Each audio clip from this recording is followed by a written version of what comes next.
할렐루야. 네, 가브리엘 성가대 아름다운 찬양 감사드립니다. 요즘 100주년 그 사진 전시회 때문에 제가 이렇게 보다 보면 우리 권사님들의 젊었을 때 모습을 볼 수 있어서 너무 좋았습니다. 그래서 찬양하시는 그 얼굴에서 과거의 얼굴, 더 젊었을 때 그 얼굴을 오늘 뵐 수 있었습니다. 우리 옆에 계신 분들과 평화 인사 나누시겠습니다. 평화를 빕니다. 평화를 빕니다.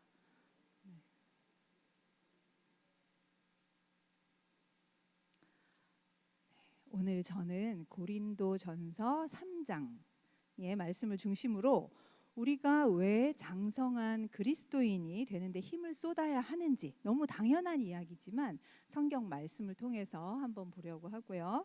또 장성한 그리스도인이 되기 위해서 우리가 꼭 기억해야 하는 두 가지에 대해서 말씀을 드리려고 합니다. 먼저 기독교 신앙에서 아주 중요한 두 가지 개념이 있는데요. 그게 뭘까요? 하나는 기억으로 시작하고 하나는 시옷으로 시작합니다. 제가 초등부 아이들에게 퀴즈를 낼 때 초성을 말해주거든요. 기억으로 시작되는 것은 구원, 시옷으로 시작되는 것은 성화입니다. 구원과 성화가 기독교 신앙에서 아주 중요한 개념인데요. 여러분은 구원에 대한 확신이 있으세요? 구원이 뭘까요? 제가 신학교에 다닐 때 이런 분이 계셨습니다. 자기는 구원의 확신이 없다는 거예요. 없어서 너무 괴로워하는 분을 제가 만난 적이 있었습니다. 구원이라는 것은 죄로 인해서 하나님의 관계가 단절되었다가 인간이 다시 하나님과 화해하고 영원한 생명을 선물로 받는 게 구원이잖아요. 그런데 이분은 하나님을 사랑하고 자신의 죄를 고백하고 예수님을 주로 고백해서 신학교에 왔는데도 구원의 확신이 없어서 괴로워하고 있었습니다. 왜 그랬을까요? 구원은 의나 율법을 통해서 이루어지는 것이 아니죠. 하나님의 은혜로만 그 죄사함을 받는 거잖아요. 근데 나중에 알고 보니까 이분이 그 당시에 6년 전에 아내와 이혼한 분이었습니다. 그래서 아내와 이혼하고 아들과의 약속을 지키기 위해서 그 6년 동안 매주 주말마다 아들과 잠을 자며 아들과 시간을 보내는 그런 아빠였습니다. 이분은 현실을 받아들이기가 참 힘들었던 것 같습니다. 그래서 그런 죄책감과 또 수치심, 이혼이라는 것을 사람들에게 말도 하지 못하고 그렇게 가슴앓이를 하고 있었기 때문에 하나님께 그 답을 찾으려고 신학교를 왔던 것 같습니다. 그런데 만약 우리가 과거의 잘못으로 인해서 우리에 대한 하나님의 사랑과 그 용서하심을 의심하고 구원의 확신이 기쁨과 감사가 없다면 우리가 하나님의 그 은혜를 받은 사람이라고 할 수 있을까요? 그럴 수 없죠. 구원은 하나님의 은혜요 선물이라고 말했기 때문입니다. 그러나 또 그렇다고 해서 진정한 회개나 뉘우침이 없이 난 이제부터 예수님 믿을 거야. 나는 구원받았어. 이렇게 말하면 이것은 진정한 구원일까요? 그렇지 않죠. 구원에는 진정한 회개와 뉘우침이 따라야 합니다. 제가 주일에 4부 말씀 중심 예배 때 이사야서에 관해서 말씀을 전했는데요. 그때 이사야서의 중심 주제가 심판과 구원이라고 말을 했습니다. 그런데 심판과 구원에는 보이지 않는 뭔가가 중간에 있어야 합니다. 그게 뭘까요? 바로 회개입니다. 잘못에 대한 회개, 똑같은 죄를 다시 반복하지 않으려는 결심, 이것이 있어야 심판에서 구원의 나라로 옮겨가는 것입니다. 남유다에 어떤 일이 있었죠?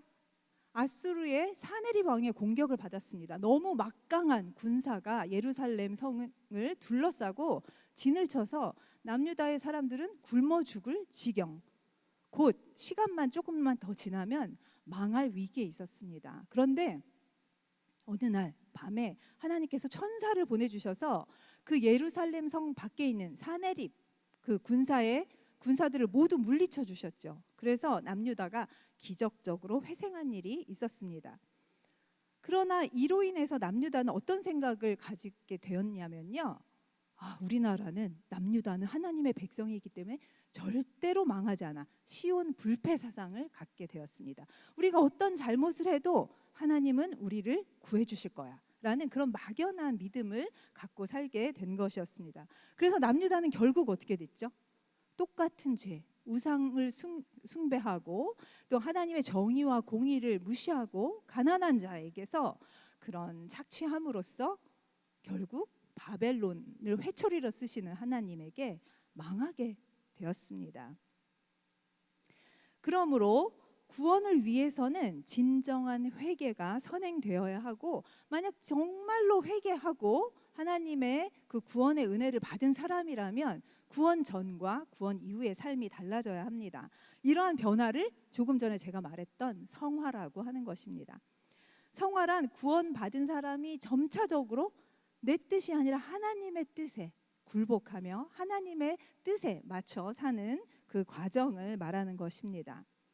이것이 바로 예수님을 믿고 구원받은 우리가 장성한 그리스도인이 되기 위해서 노력해야 하는 이유입니다.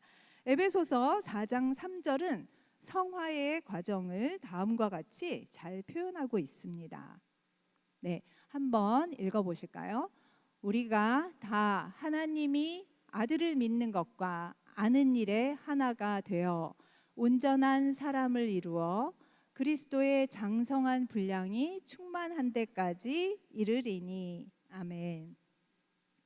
이처럼 우리는 예수 그리스도를 머리로 아는 것에 만족하지 말고 날마다 우리의 삶을 하나님의 말씀에, 예수님의 말씀에 비춰 보아야 합니다. 이거 예수님이 원하시는 걸까? 아니면 이거 그냥 내 뜻대로, 내 정욕대로 사는 게 아닐까?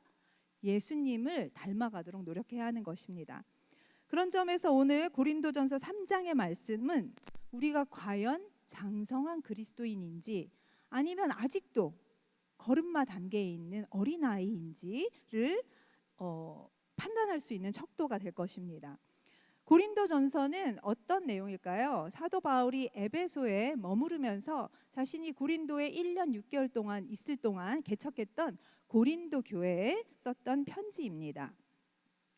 당시 고린도 교회는 온갖 분쟁과 다툼으로 내부가 어지러운 상황이었습니다.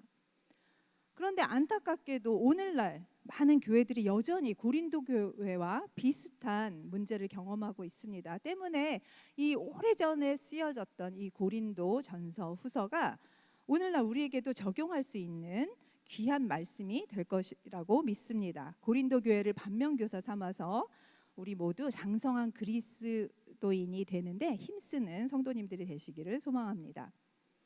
그렇다면 고린도 교회의 문제점은 무엇이었을까요? 영적인 성장이 멈췄다는 것이었습니다. 바울은 그에 대해서 다음과 같이 말하고 있는데요. 고린도전서 3장 1절과 2절을 한번 읽어보시겠습니다. 네. 형제들아, 내가 신령한 자들을 대함과 같이 너희에게 말할 수 없어서 육신에 속한 자 곧 그리스도 안에서 어린아이들을 대함과 같이 하노라. 내가 너희를 젖으로 먹이고 밥으로 아니하였노니 이는 너희가 감당하지 못하였음이거니와 지금도 못하리라. 아멘. 사도 바울은 지금 고린도 교회의 성도들을 어린아이로, 아직 밥을 먹지 못하는 어린아이들로 표현을 하고 있습니다. 아직 밥을 먹지 못하는 아이들에게 어떤 음식을 먹이셨는지 기억나세요? 아이들이 어렸을 때 유아식을 먹이죠. 유아식을 만들려면 다음과 같은 것에 주의를 해야 됩니다. 첫 번째로, 아기들은 이빨이 없잖아요. 그래서 씹거나 이렇게 잘게 부술 수가 없죠. 그래서 그 음식을 으깨거나 다져서 먹여야 한다는 것입니다. 저는 이것을 성도들에게 그 으깨거나 다진 그 유아식을 먹여야 된다는 게 무슨 뜻일까 이렇게 곰곰이 묵상을 하다가 이렇게 생각을 하게 되었습니다. 아직 믿음이 연약한 성도에게 무거운 헌신이나 봉사를 강조한다면 그 성도는 어떻게 될까요? 너무 힘들어서 교회를 떠날지도 모릅니다. 그래서 그런 아직 새로 온 믿음이 연약한 어린아이와 같은 성도들에게는 헌신과 봉사, 책임을 강조하기보다는 먼저 사랑과 섬김을 주어야 한다는 것입니다. 아직 걸음마 신앙에 있는 성도들이 성장하기 위해서는 먼저 먼저 된 성도들이 아기에게 음식을 부드럽게 으깨어서 주는 것처럼 사랑의 수고를, 그 음식을 으깨는 사랑의 수고를 감당해야 하는 것입니다. 그러나 그렇다고 해서 시간이 오래 지난 후에도 계속해서 부드러운 음식만 먹여서 될까요? 그러면 아마 응석바지, 치아가 잘 자라지 않은 그런 성도들이, 성숙하지 않은 성도들이 되겠죠. 그래서 어린아이와 같은 신앙에서 조금씩 자랄 수 있도록 말씀과 사랑으로 잘 양육하여서 조금씩 나를 자신을 위해서가 아니라 교회를 위해서 헌신할 수 있도록 조금씩 이끌어야 할 것입니다. 두 번째, 유아식의 특징이 뭘까요?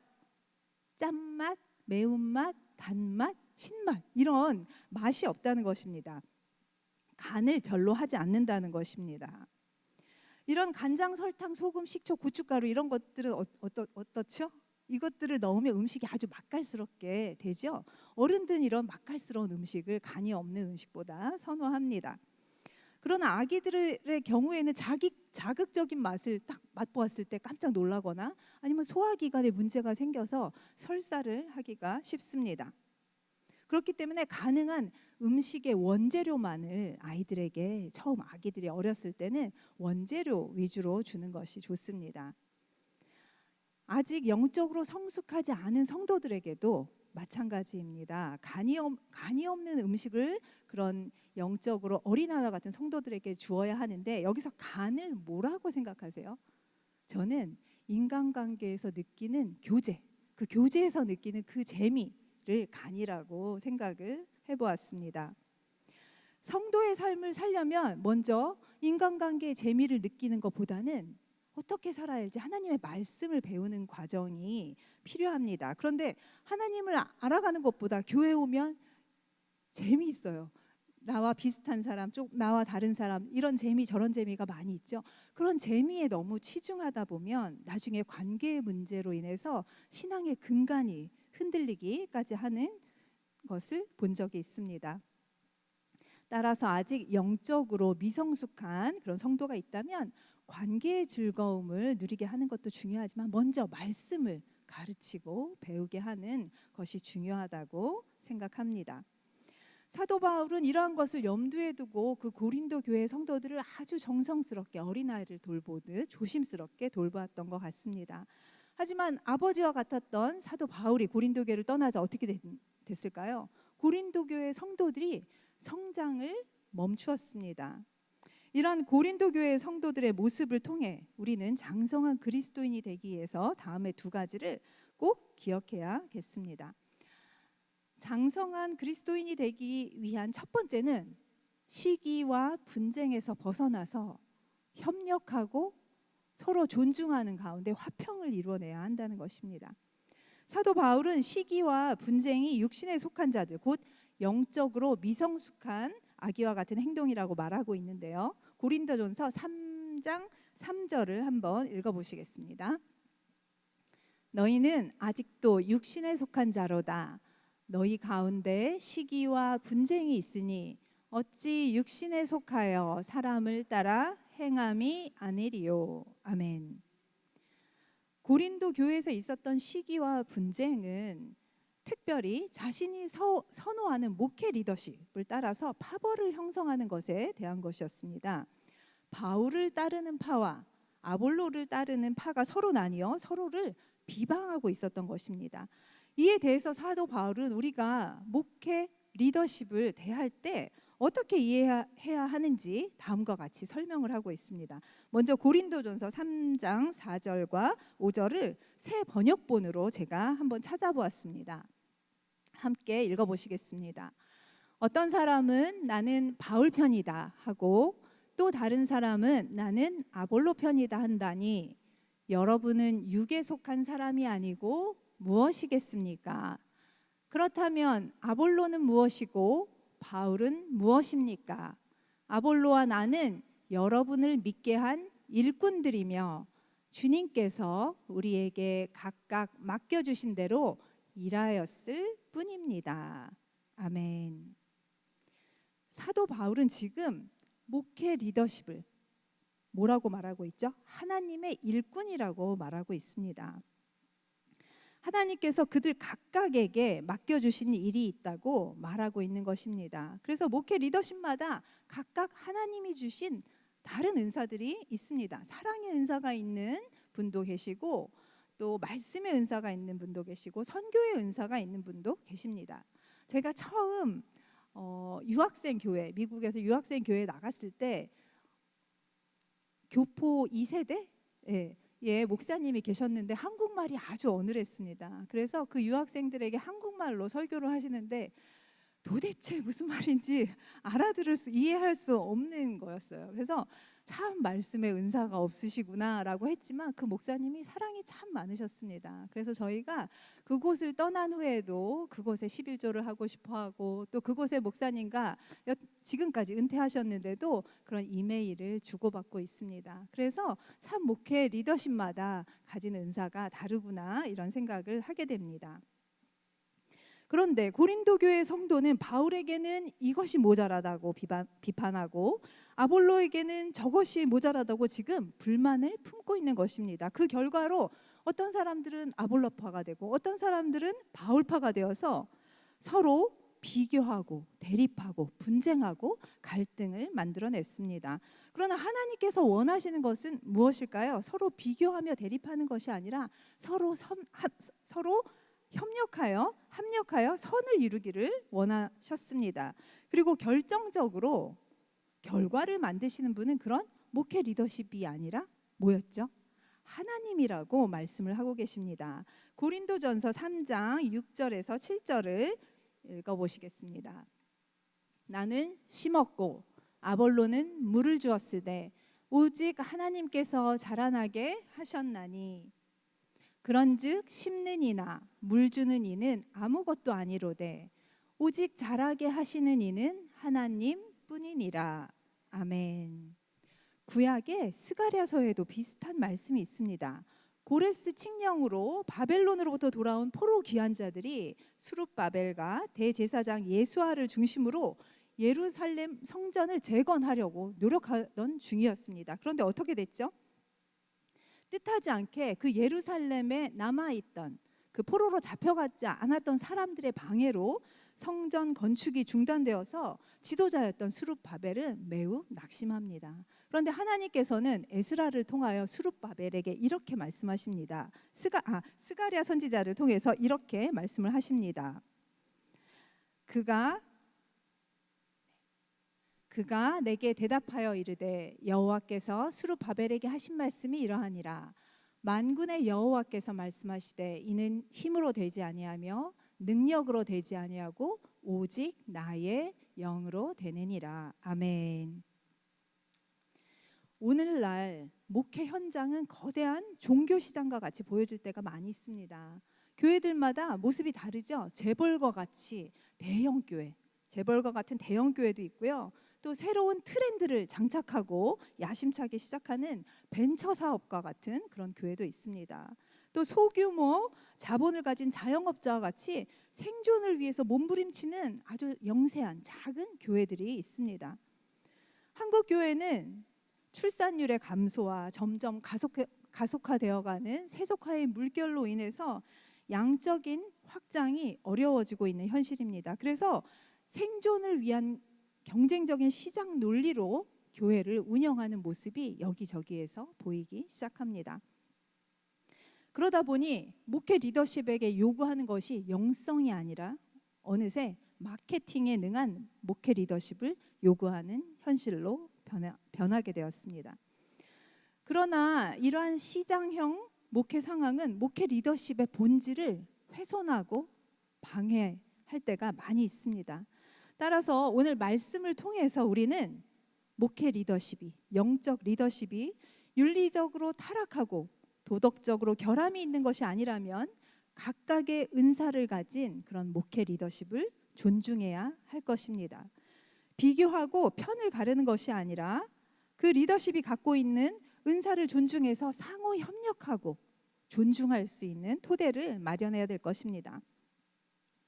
이것은 비단 리더십에 관한 이야기만이 아닙니다. 모든 인간관계에서 서로의 부족한 점을 먼저 비난하기보다는 서로의 부족한 점을 메워가는 관계를 이루기를 하나님께서 원하실 것입니다.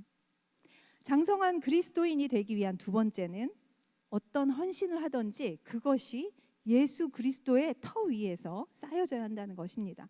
만약 성도들의 헌신이 예수 그리스도라는 터 위에 있는 것이 아니라 자기 자신을 드러내기 위한 것이라면 그러한 헌신은 어떤 희생적인 헌신이라고 할지라도 하늘에 쌓이지 않고 나중에 모두 소멸되는 것이라고 성경은 말하고 있습니다. 고린도전서 3장 12절과 13절을 함께 읽어보시겠습니다. 만일 누구든지 금이나 은이나 보석이나 나무나 풀이나 짚으로 이 터 위에 세우면 각 사람의 공적이 나타날 터인데 그 날이 공적을 밝히리니 이는 불로 나타내고 그 불이 각 사람의 공적이 어떠한 것을 시험할 것임이라. 아멘. 사람의 눈은 가릴 수 있어도 하나님의 눈은 가릴 수 없습니다. 이제 말씀을 정리하겠습니다. 우리는 지난 잘못을 진정으로 회개하고 예수님을 주로 고백함으로 구원을 받은 사람들입니다. 그리고 만약 우리의 회개가 진정한 눈물의 회개라면 구원받은 이후의 삶이 달라져야 합니다. 성화를 위해서 한 걸음 한 걸음 앞으로 나아가야 하는 것입니다. 그리고 장성한 그리스도인이 되기 위해서 두 가지를 기억해야 한다고 조금 전에 말씀을 드렸습니다. 첫 번째는 시기와 분쟁을 바꾸어서 상호 존중과 협력을 토대로 화평을 이뤄내야 한다는 것입니다. 특히 고린도전서 3장에서 말하는 것처럼 바울과 아볼로와 같은 목회 리더십뿐만 아니라 모든 인간관계에서 이것이 이루어져야 합니다. 그렇다면 하나님께서는 그 화평함을 기뻐하시고 그 공동체를 자라나게 하실 것입니다. 또 두 번째는 어떠한 헌신을 하든지 자신을 위해서가 아니라 예수 그리스도의 터 위에 그 헌신을 쏟아 부어야 한다는 것입니다. 그래야 마지막 날 불로 소멸되지 않고 하나님께 칭찬받고 하늘의 상급을 받을 수 있는 그런 헌신이 된다는 말씀이었습니다. 오직 주께 충성하는 여러분 되시기를 소망합니다. 기도하겠습니다. 사랑의 하나님, 오늘도 말씀을 통해 우리를 부르시고 깨닫게 하시는 주님의 은혜에 감사드립니다. 우리가 어린아이 같은 신앙에 머무르지 않고 장성한 그리스도인으로 자라나기를 간절히 소망합니다. 세상과 교회 안에서 일어나는 분쟁과 비방을 멀리하게 하시고 자기 주장과 유익을 앞세우기보다는 오직 그리스도의 마음으로 서로를 섬기게 하옵소서. 우리의 말과 행동, 선택과 결정이 사람을 따르지 않고 그리스도의 터 위에 굳건히 세워지기를 소망합니다. 헛된 영광이나 개인적인 성공을 위한 헌신이 아니라 주의 교회를 세우고 복음을 전하는 거룩한 목적을 위한 헌신이 되게 도와주시옵소서. 우리의 삶이 주님의 건축물이 되기를 원합니다. 불로 시험할 때에도 남아있는 금과 은과 보석 같은 믿음으로 주님 앞에 칭찬과 영광을 올려드리는 삶이 되게 도와주시옵소서. 이 모든 말씀 우리 주 예수 그리스도의 이름으로 기도드립니다. 아멘.